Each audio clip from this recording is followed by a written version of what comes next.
Hello mga ka-idol, kamusta na ba yung buhay natin dyan bilang isang nag-aaral ng advance in Korean, lalo na sa mga baguhan? Okay pa ba tayo dyan? Ito pala yung kisoksa namin at ngayong araw is labas pala muna tayo ngayon dahil may pupuntahan ako. Kailangan ko lang may i-process na mahalagang documents. Ngayon pala dito sa South Korea is masyadong malamig na winter season. Kaya magsuot muna tayo ng pangmalakasan natin dito, mga pang opas style. Pagpasensya na yung boses ko ngayon kasi medyo tawag nito, medyo pangit. Kasi pagod ako galing sa lakad, kakauwi ko lang ngayon. So, let's start. Umpisa na natin yung pagtuturo ngayon. Naway may natutunan tayo in a previous na pinopost ko sa official page ko. Naway may natutunan tayo doon kahit pa unti-unti dahil patagal ng patagal, pahirap ng pahirap at padami ng padami na din. Pero kailangan natin yan matutunan sapagkat kailangan natin makapag-abroad dito sa South Korea at pumasa bilang isang EPS worker. Let's learn Korean for beginners. Antonyms: pandimal in English, opposite. Paruda, to be fast, mabilis. Norida, to be slow, mabagal. Yepoda, to be pretty, maganda. Motsinkida, to be ugly, pangit. Tionada, to be born, pinanganak. Chukda, to die, namatay. Chutda, to be good, mabuti.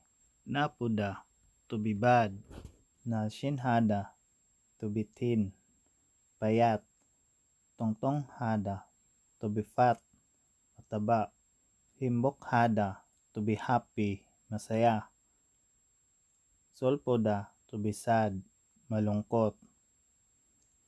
Kanghada, to be strong, malakas. Yakhada, to be weak, mahina. Kilda, to be long, mahaba. Chopda, to be short, maikli.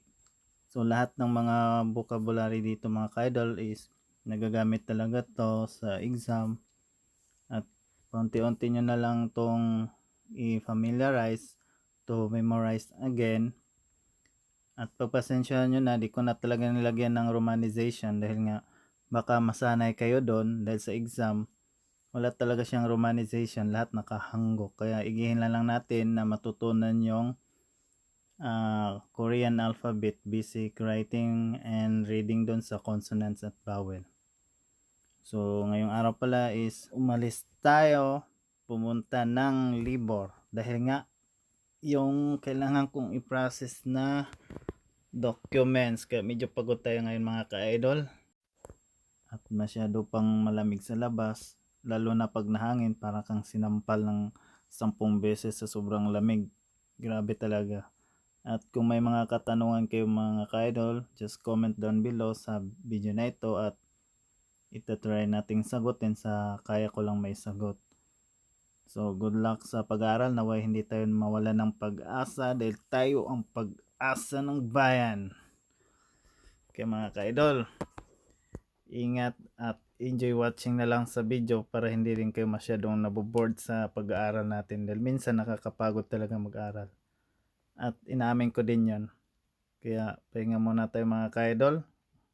Ingat na lang dahil work na naman tayo bukas.